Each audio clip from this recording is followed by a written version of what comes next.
Warning: this chapter contains references to bulimia. 9 Times Percy Saved a Friend by Liana Legaspi. Chapter 3: Piper and Jason. Piper. Gods. Pitiful was the only word to describe her right now, sitting on the restroom floor, unfocused and hazy-minded. Pitiful, weak, disgusting, the list went on for a couple 100 miles. Piper released a ragged breath and sagged against a bathroom stall, wiping her chin shakily. She knew her life was completely screwed from the moment her boyfriend started flying, but she never thought she'd wind up here like this. If anyone found out... Piper shut her eyes tightly. Everyone always assumed she was Piper, the girl who didn't care if she looked like the crap on the stable floors. The rich girl who wore ratty clothes because she liked being normal, not because she was unconfident. She was supposed to be her very own person. Not the typical overconfident child of Athena, but definitely not some insecure, hideous... Honestly, I didn't think it was possible for Aphrodite to have an ugly child. Piper chuckled darkly. Oh, yes it was. She was evidence of that. Katie Gardner's dress didn't fit Piper. Not, it didn't fit her personality. No. It was a lacy mint green sundress that cut off just above the knee, and frankly, Piper thought it was subtly beautiful and perfect for her first official, not miscreated date with Jason. But the back wouldn't zip up no matter how much Katie tugged. Maybe try sucking in? The daughter of Demeter grunted, her fingers white from gripping the zipper handle so hard. Piper was already having issues breathing, but she flattened her stomach as much as she possibly could and stood on her tiptoes. It was either this or a half-sister's pink and black tutu, and Piper wasn't touching that thing with a 10-foot pole. And although she would never admit it out loud, she honestly liked the dress. Katie's hand slipped and she growled out a curse. "You okay back there?" Piper squeaked out, turning a little to face the other girl.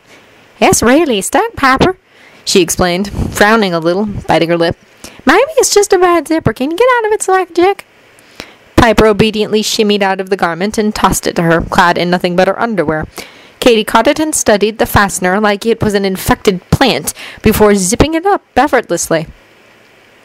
No snag, no catch, nothing. Katie shrugged apologetically. "Sorry, Piper," she said. "I don't know what was wrong with it." Someone snorted from the back of cabin 10. "Oh, nothing's wrong with the dress," Drew said, tossing her hair and gazing into a full-length mirror as she modeled a violet number. Drew smirked at her sister's mid-torso. "Piper's just putting on a couple pounds." Katie's green eyes narrowed and she snapped her neck towards the other charm speaker. "No one asked for your opinion, Drew," she said hotly. The daughter of Aphrodite only rolled her eyes and put her hands on her impossibly tiny waist. "I'm only saying, if Piper plans on cramming herself into that thing, she'll have to lose, I don't know, like at least 8 pounds. She winked and her eyeshadow twinkled playfully under the light. "Not sure how Jason's going to feel about having a heavy girl hanging off his arm. He's strong," she complimented, "but not that strong." A strange mixture of fury and terror went down Piper's spine, and her eyes shot down to her bare midsection. Was it seriously that bad? Katie gave Drew an even more scathing glare than what she normally gave Travis and told her to go to the crows. Then she eyed Piper. "You know that's just a load of crap, right?" she said clearly so the former counselor could hear her. The brunette nodded mutely, but she couldn't tear her gaze away from her stomach. Piper bit the insides of her cheeks to stifle a scream of frustration and leaned over the toilet. A plump face with a nose that was far too pointy and plain, blank eyes stared back at her, and she shoved 2 fingers down her throat as far as they would go. "Stupid Drew, stupid dress, stupid skinny girls, you..." "Piper!" The daughter of Aphrodite frowned, foggily recognizing that voice. "Huh," she thought, staring at the open door. Maybe she should have closed that.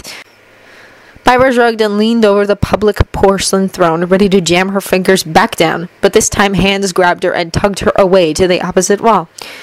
She was half lying down now, leaning against the guy's ribcage, and she shrugged again. No matter. Toilet, floor, same difference, really. Piper raised her hand to her mouth, but once again calloused hands snatched her wrists and held them down. "Piper!" the voice said, more forcefully this time, and Piper snapped out of her haze to stare up into angry but alarmed sea-green eyes. Her own eyes widened.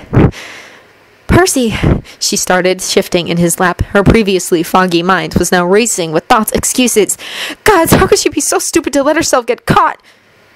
You're in the girls' restroom, Piper blurted. Percy's eyes moved towards the entrance, and Piper followed his gaze out of habit. How long had Julia been there? An uncomfortable knot settled in her stomach, and she wondered if she was going to throw up again. Julia hurriedly shuffled out of the bathroom, eyes wide and confused, but they had absolutely nothing on the look Percy was giving her. The son of Poseidon's eyes were worried and shocked, but overall, absolutely livid. What in Hades, Piper? He demanded. Piper swallowed roughly. It wasn't what it looked like, she claimed feebly, but her charm speaking sounded about as convincing and seductive as constipation. Percy glanced at the now vacant stall before giving her a look that made Piper's shoulders sag with guilt. I'm not going to judge. A strange, unreadable look flashed across his face. Trust me, he muttered, staring deep into her eyes. I won't. And that was exactly when Piper's dam of pent-up insecurities and stupid, utterly shallow fears broke. She leaned against Percy's stomach for what felt like eternity and alternated between crying and confessing for who knows how long, and in general embarrassed herself so intensely she was seriously considering throwing herself into Tartarus as soon as it was over. But Percy was patient. He stroked her hair in such a way that made Piper wonder if he had some little sister that he kept secret in order to protect from Leo's pickup lines. He never interrupted, but Piper knew he was listening no matter how much she sounded like a stupid, frail girl. And when she had completely poured out her heart, Percy quietly told her that she was beautiful, and Jason loved her for who she was. And although it wasn't the same as her boyfriend saying it to her, Piper had never felt more beautiful. Dresses were never even her style anyways. Jason led armies into battle pretty much every time the gods' mistakes came back to bite them in their godly hides. He knew how to rally a legion ranging from Kool-Aid addicts to treacherous augurs to feminists wielding really pointy objects with just a couple sentences. He was used to almost dying and always being in danger. Jason was constantly alert and ready for action. Pluto, not even the apocalypse could make him bat an eye by now. It had already happened twice already. So, originally, school seemed like kind of like a breeze for Jason. Practically a vacation. Don't get it wrong, Jason loved his position as leader. Really, it's just... Well, with Percy off trying to get reacquainted with the world after being pretty much wiped off the map for a year, the pressure and responsibilities had increased dramatically, and Jason was left to bear the weight of 2 camps. Romans were disciplined and united like a true army, but the Greeks? Oh gods. The Greeks were more like a family. Messy, arguing, causing unneeded drama, Katie and Travis, and injuries, Clarice, and Jason had absolutely no idea how to rein them in. He couldn't just pull the higher authority card with them. They didn't give a crap about that. No, he had to personally settle matters and play mediator. And to sum it all up, Jason had never missed Percy more. Maybe it was just because the Greeks were more devoted to the son of Poseidon, or maybe they obeyed because he had that effortlessly persuasive charisma. But either way, the New York demigods were out of control without Percy. Not to mention Annabeth. Jason cringed a little. Annabeth wasn't weak or scared by any means. Quite the opposite, actually. But in this case, he wasn't sure if that was a good thing or a bad thing. Annabeth was getting tense, snippy, and more aggravated as the days went on. And Jason thought that if her boyfriend didn't get back soon, she would wind up becoming a mass murderer, starting with Mark and Sherman. To sum it up, Jason was stressed. And yes, school was his escape. It had come to that.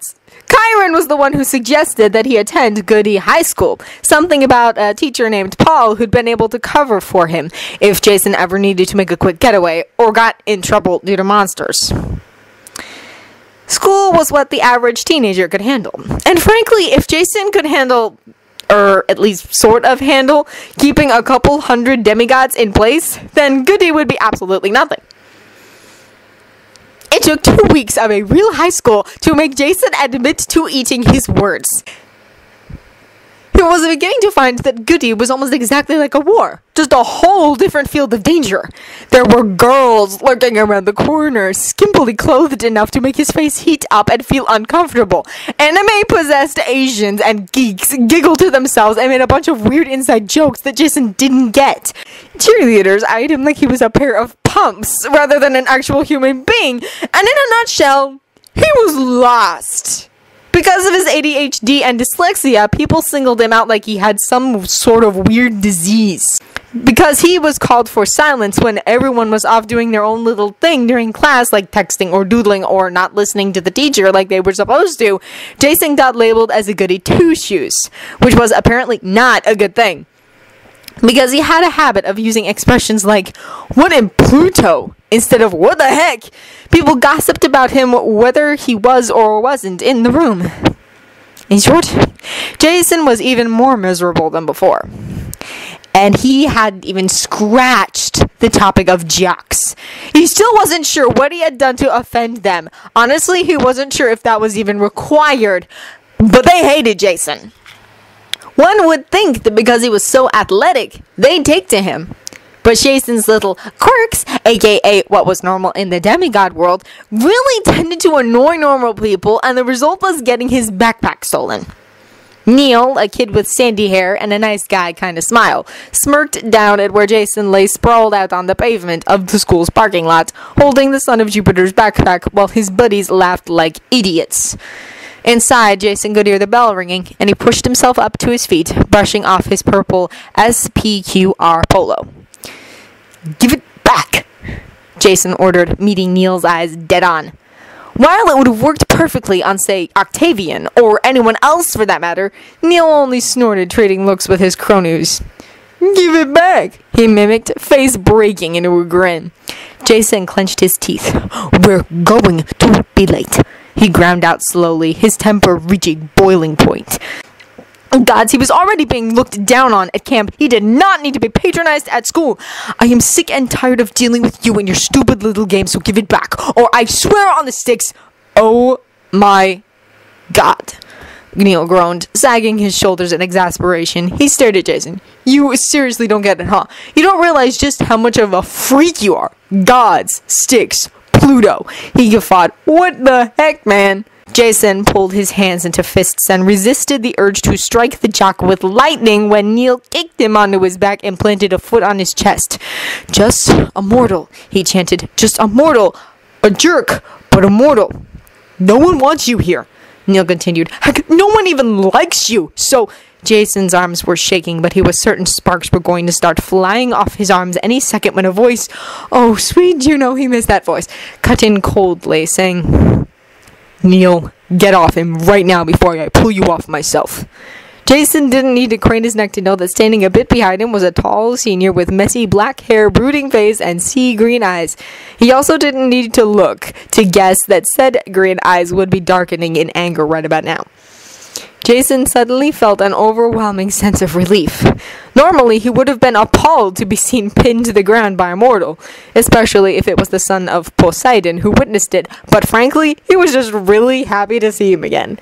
Neil's face broke into a broad grin. "Percy!"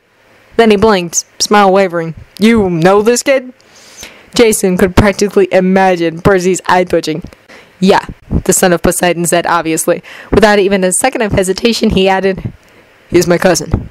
Jason's eyebrow and lips lifted up at that, and a foreign but not unpleasant feeling of something akin to pride settled in his chest. Neil's jaw went slack, and he bailed. "Oh man, look, He trailed off at Percy's blank look before trying again, gesturing towards Jason and finally stepping off him. "He didn't say anything." Percy gave him a sharp, terrifying look that Jason had labeled as his deluxe "I'll kill you later" stare, and Neil and his buddies shuffled off into the school, muttering to themselves while Percy tugged his cousin onto his feet, giving him a once-over. "You okay?"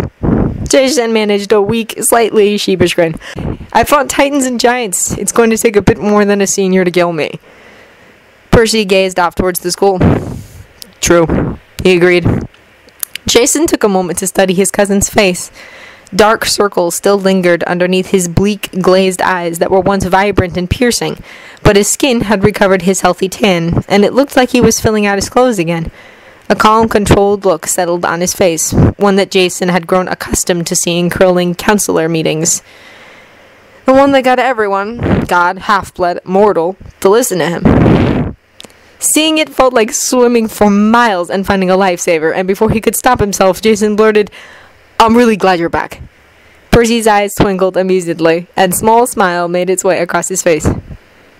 "Yeah," he said, "I'm here to stay now." And that was pretty much worth all the stress and chaos of the past few weeks. The next day, Percy sat with Jason at lunch, with bruised and bloody knuckles, and when the blonde asked him about it, Percy just glanced at his hand and furrowed his eyebrows. "Huh," he said, bewildered. "No idea, Jackson." On a completely unrelated note, Neil and his friends showed up to their next period with black eyes and broken noses.